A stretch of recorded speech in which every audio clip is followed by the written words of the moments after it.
What is up, everybody? It is Alex from Heavy New York, calling from the Alto again, and this time we are here with Year of the Cobra. Great to be able to talk with both of you. Thanks for coming on board today, especially during the Year of the Snake. It makes too much sense, as I was saying. It sure does. Yep. Thanks for having us. Yep, no problem. And for those of you watching, yes, John is in fact driving. So let's hope that this interview is the only action that we see during that. But it's so great to have you both here. This new album that you're putting out is self-titled. Now, I've noticed that when a band puts out a self-titled in like the middle of their career, when it's not like their first album or something like that, it usually sort of signifies a change. I think like Metallica demonstrated that, Suicide Silence demonstrated that. So is this meant to sort of signify a change in direction or a sort of change within yourselves in Year of the Cobra, or am I just completely overthinking it being a self-titled album? No, not necessarily a change. We've said it a couple times in interviews. Like we finally made the record that we've been trying to make since we started the band. So once we finished recording it and the songs were done, it was kind of clear as day. It's like, dude, this is a self-titled record for sure. Yeah. As for you, Amy, did it maybe represent a change in for you as well, or? I think it being the 10-year anniversary was one kind of important thing. And the other one was that, like John said, we really worked hard on this album. We really thought very specifically about our previous releases and what we wanted to do or where we wanted to go from there. So this album was super, just really thought out, really talked about. We worked, we did a lot of pre-production on it. So when we finally kind of chose the songs and we finished everything we wanted to do, we're like, okay, this is actually the album. Like after all of the things that we have learned from our previous albums and, the people that we've worked with and just, how everything has turned out, that this is actually the album that we really want to kind of represent us, that we've kind of like found our sound a little bit better, I feel like, because of it. So it's just kind of like expanding, I think, on what we have been doing and finally going, okay, boom, we did it. So no, we're not done, but we did it.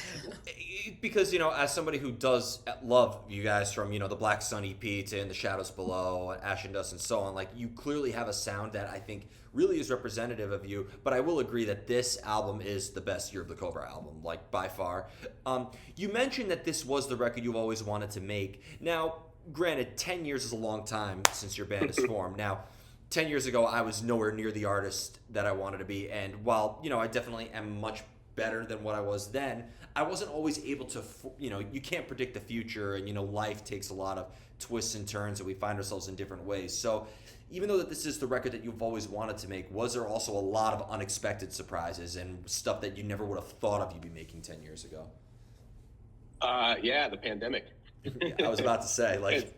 Yeah, it's kind of weird, right? Because it's like, yeah, we're 10 years old, but kind of not really, because there was a few years in between where nothing was happening. And, we were writing, but we scrapped a lot of those ideas during the pandemic. Just, once we revisited them, where it's like, yeah, that's not making the cut. Kind of going back to what Amy said, we're extremely selective when choosing the songs that made the record. So, yeah, the 10-year thing's kind of funny.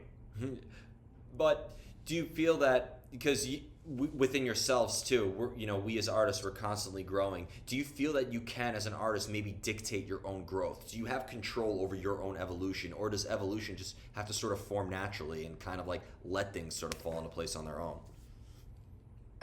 It's probably a little bit of both, I mean, again, just from where we started, at least for me, the way that I play and the things that I write and the things that I think about from, when we started doing the Black Sun to this album, the Year of the Cobra album, is completely different, right? I've learned so much, and I look at the bass in a different way than I looked at it when I first started, and I look at it also differently, say, if I'm just playing bass guitar in a band with guitar players, there are completely different ways of playing the bass, completely different ways of looking at it.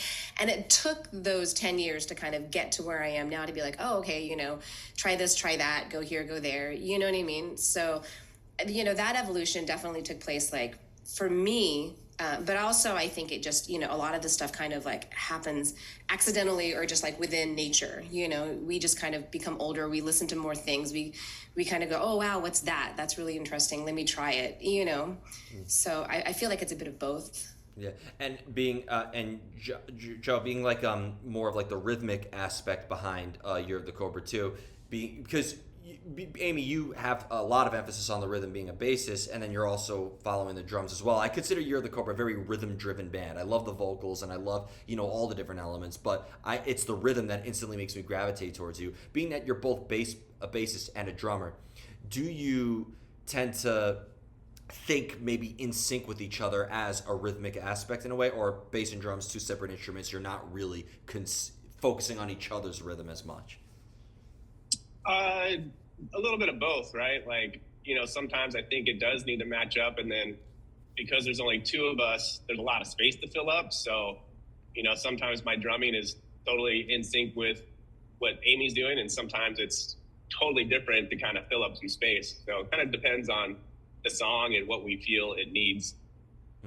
Do you, because a lot of people, I just recently interviewed the band Wake, and we were talking drums with them, and like a lot of people assume that because the drums are not a very melodic driven instrument, that it tends to not be a very emotionally driven instrument. It's just a technical instrument. But I listen to the songs that you've all put out, and I got to tell you, I do sense a lot of emotion and energy within the sound of the drums as well. So clearly, you could call bullshit on that theory, right?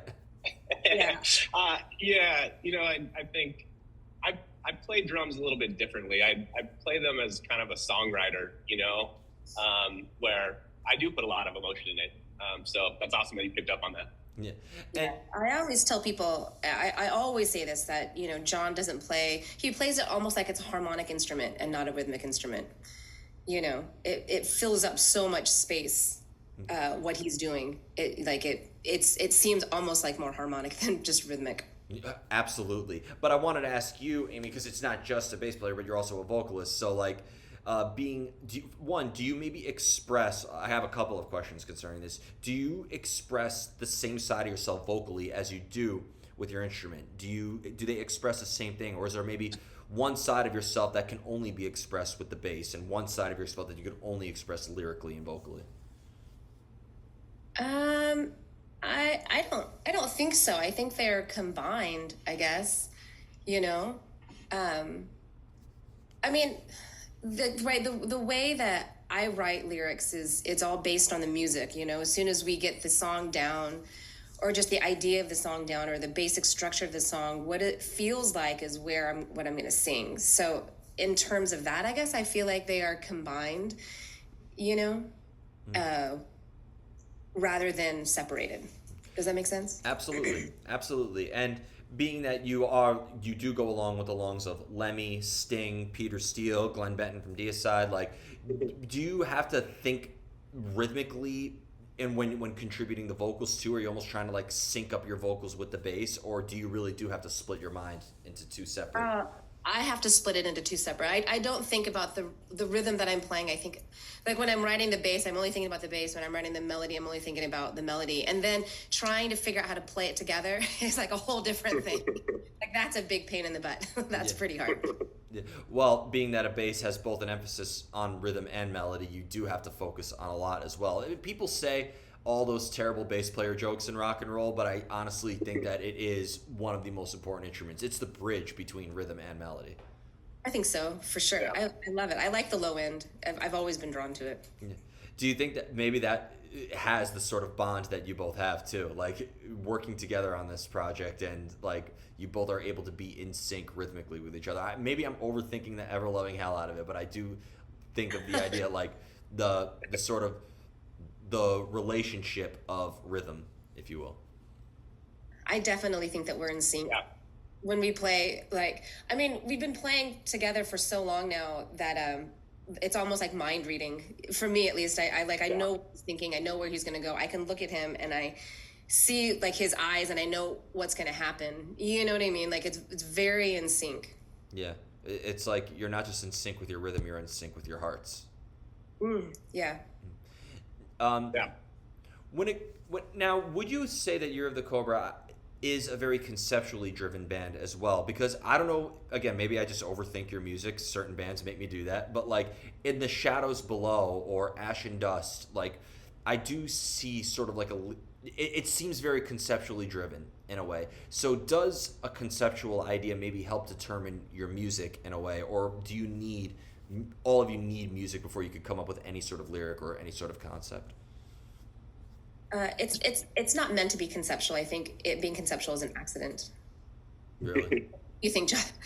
No, yeah, I agree. It's, we write songs that we personally like, and then we try to get together, a cohesive record. And, sometimes songs will drop off, and sometimes songs that we did like end up being some of our favorite songs. So it's Sammy's point. It's not conceptual, but it's very thought out about the songs that make the albums. Right. And I can see, though, why you would think it's conceptual, because there are a lot of similar themes and stuff that, that I sing about. But it's not necessarily on purpose. We're not going, okay, we're only going to sing about witches, or you know what I mean, things like that. Truly, it comes down to like, this song feels like a witchy song, so like I'm gonna sing about witches. You know what I mean? Yeah. But I can see the conceptual thing, because aside from the new record, the artwork has always resembled a song on the album. You know? Yeah. And when I say that it's conceptual, I don't necessarily mean that your records are concept albums. I just think that there is sort of like an underlying theme behind it. It's sort of like the religious versus spiritual aspect behind it. It's also the concept album versus the conceptual album that I always thought of. Now, I do want to take back that, being that this does mark 10 years of Year of the Cobra, despite what you think, John. I still count it. You formed in 2015. But White Wizard, The Black Sun, Wasteland is a EP that hits the ground running and definitely can leave a listener wanting more. A lot of people say that the debut album is what you want to start off with the band with. I always recommend the debut EP. So you said with this new album, you made the record you've always wanted to make. So what was the sort of mindset going into making the EP? Did you think that at the time was the songs that you wanted to make, or were you just sort of rolling with the punches at that point? That was made solely so we could start playing live. We never thought that would be like a proper release.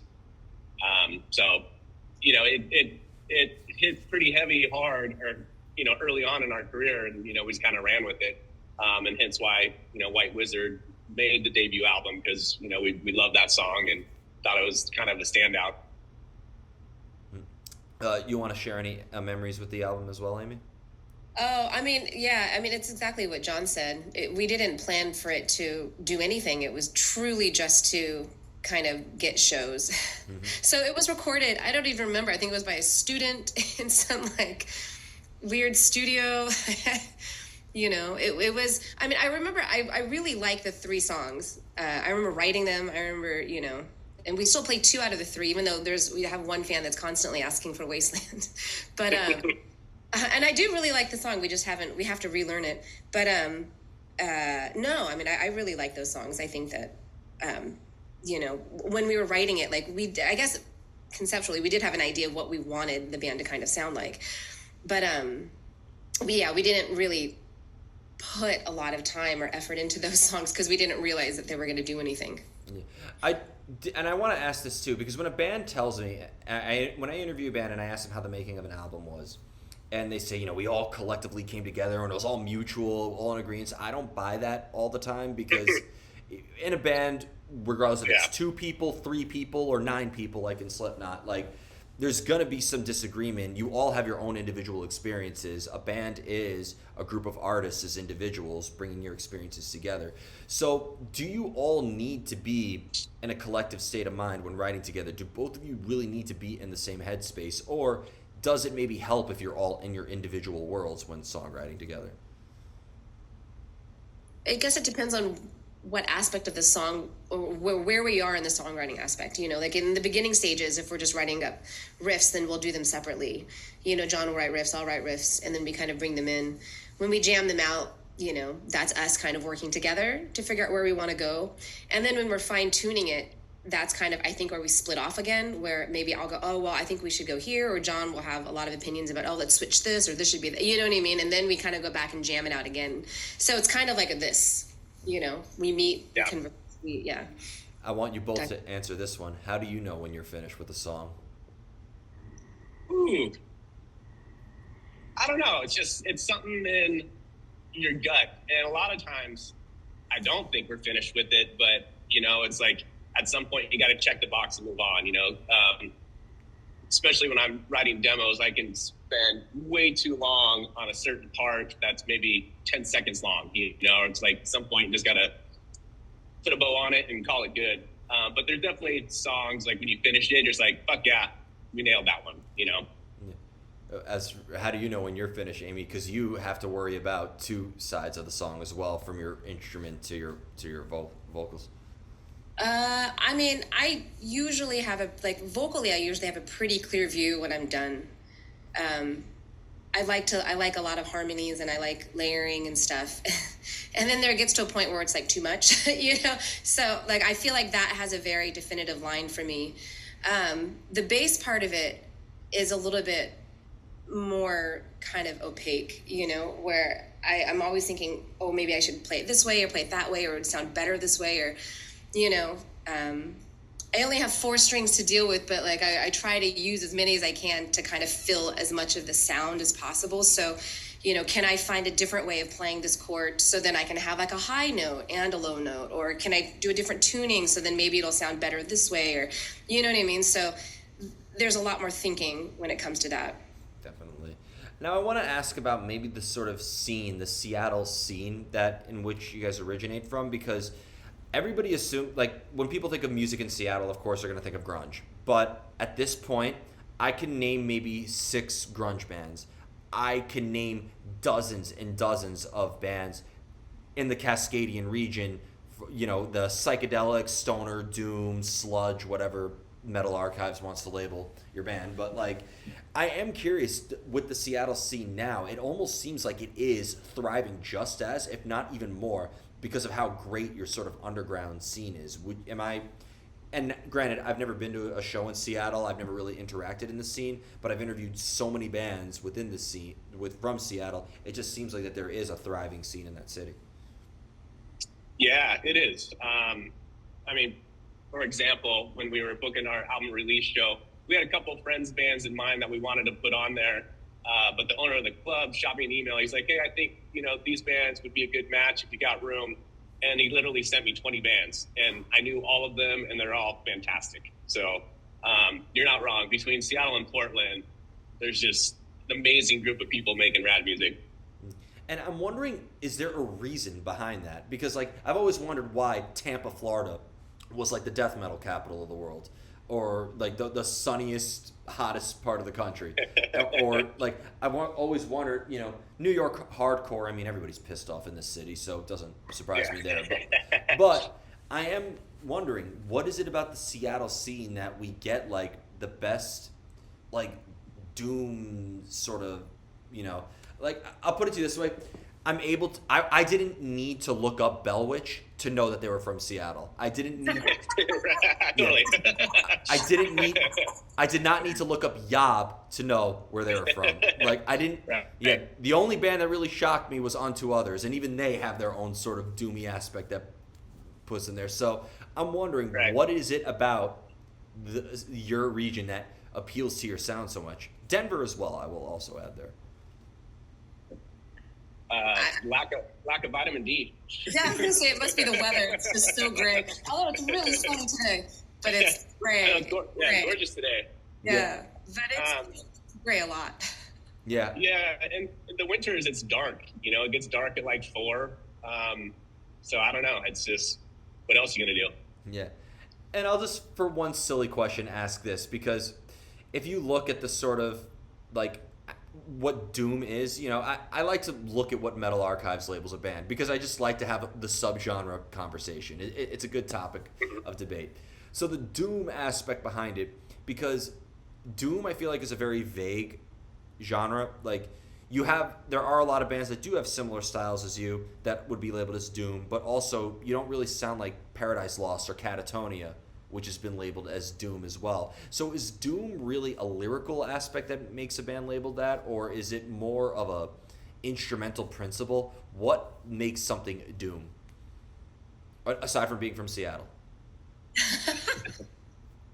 I honestly don't know. I really don't, because I never really considered us a full Doom band. So I'm not sure. I think we have Doom-y songs.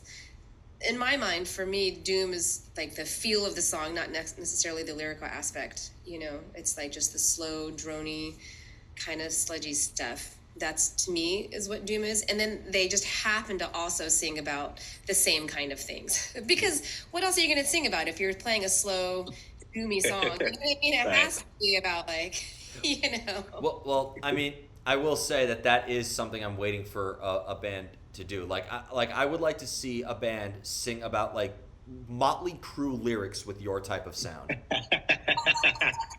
That'd be pretty amazing.